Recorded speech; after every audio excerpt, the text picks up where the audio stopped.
What's up, everybody? This is Tabletop Tyrant, and today I'm going to talk to you about the Forsaken.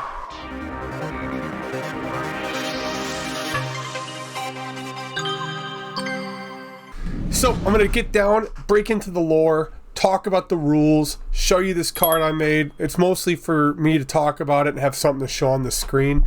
And then we're going to talk about the models and stuff that you can use, and if you have the old models, salute to you.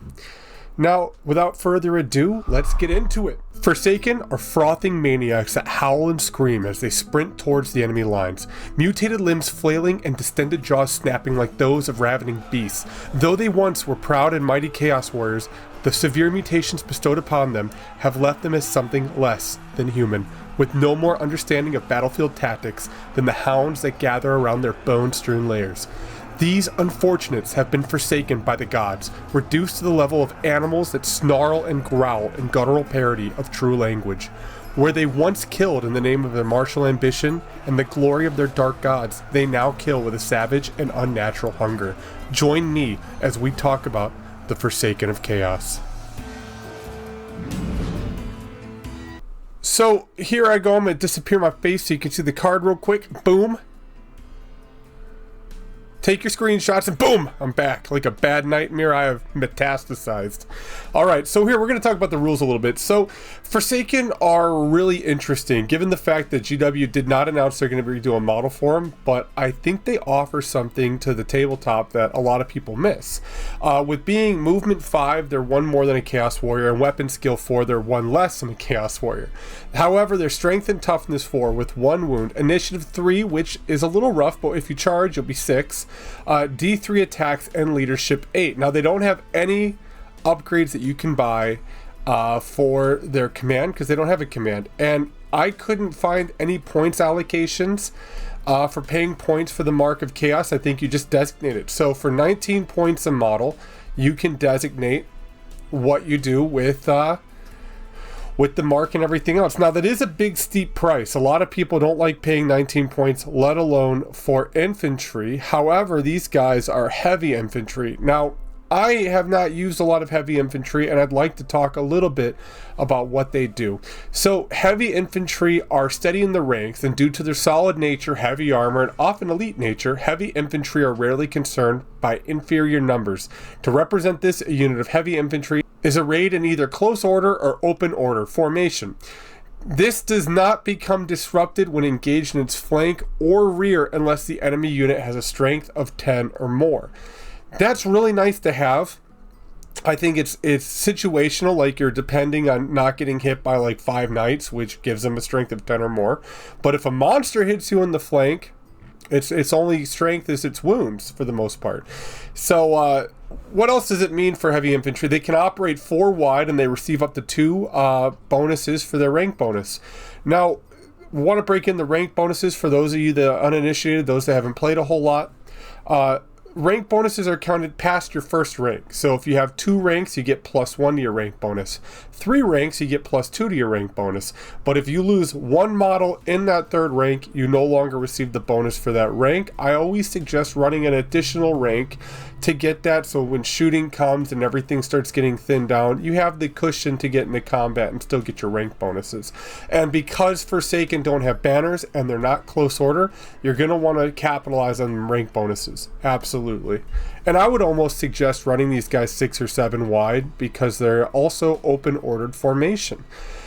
Now, let's dive into open ordered here. I talked about it a bit on the Warriors of Chaos Arcane Journal breakdown, top right hand corner. Open order, you're highly maneuverable. After moving, unless you marched or fled, you can make a pivot of up to 90 degrees. Super freaking sweet. Close order does not get this. Units with open order are also not considered disrupted by difficult terrain, and you still get to get your rank bonuses. However, you do not get the +1 combat res that close order gets for being close order. I mean, that makes sense. You also have access to 2 movement orders. So one is combat. You have to have wider in the front ranks than you are deep. And then you have marching column. You have to be deeper rank wise than you are wide. So 4 by 6. So 4 in the front, 6 ranks deep. And what that does is that allows you to triple your movement, which would give these guys a 15-inch movement. However, When you're in marching column, you cannot charge, and you do not get rank bonuses if you're charged. So let that be known. Now let's move on to a couple other special rules. They have chaos armor, so that's a 5-up ward save, which to my knowledge is better than the Chaos Warrior. We're going to talk about Chaos Warriors tomorrow. They get ensorcelled weapons, so their weapons are magical, and they also have AP1 because their mutated weapons are counted as hand weapons. Super freaking needed. Furious Charge. So this one's really nice because they also have Impetuous, which we'll roll into next. If you charge 3 or more inches, gain +1 attack. For anyone interested, page 171 of the main rulebook. They have immune to psychology, so they auto-pass fear, panic, and terror tests required. But if the majority of the models in this unit have immune to psychology, they also cannot choose to flee if you're being charged. You have to stand and hold it. So Impetuous, this is a thing that's going to help you with Furious Charge in a way.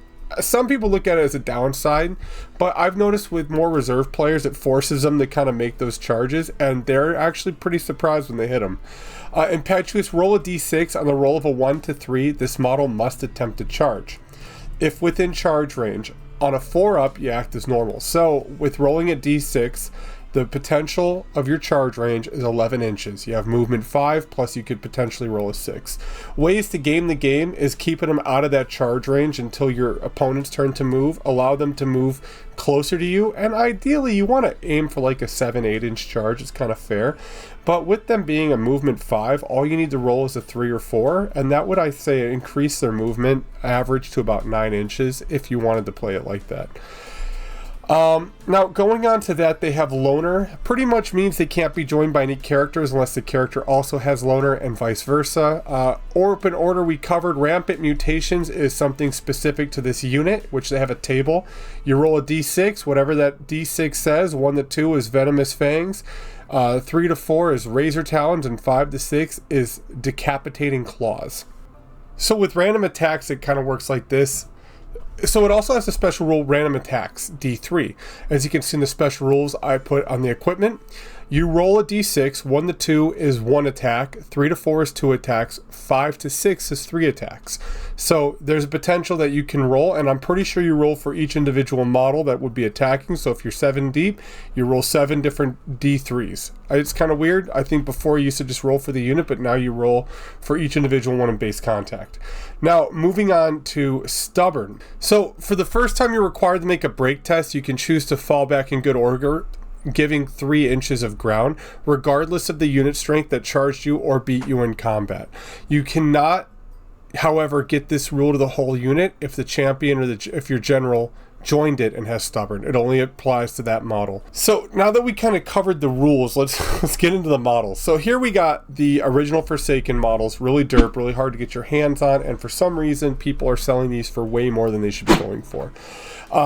What I have seen people doing is they'll actually take the Accursed Cultists, they'll use the big guys as Chaos Spawn, and they'll use those 5 as a little 5-man unit of Forsaken, since it's the minimum unit size. There are other ways to go about getting these models. Obviously, I'm not going to sit here and say how you can convert, you can sculpt, you can go recaster. Really, the options are completely endless. You can probably, I'm sure, find someone that will sculpt them in CAD and you can print them that way. For me personally, I have 20 of the plastic ones, so I'll be using them in Tam's Horde and pinning them up on the channel.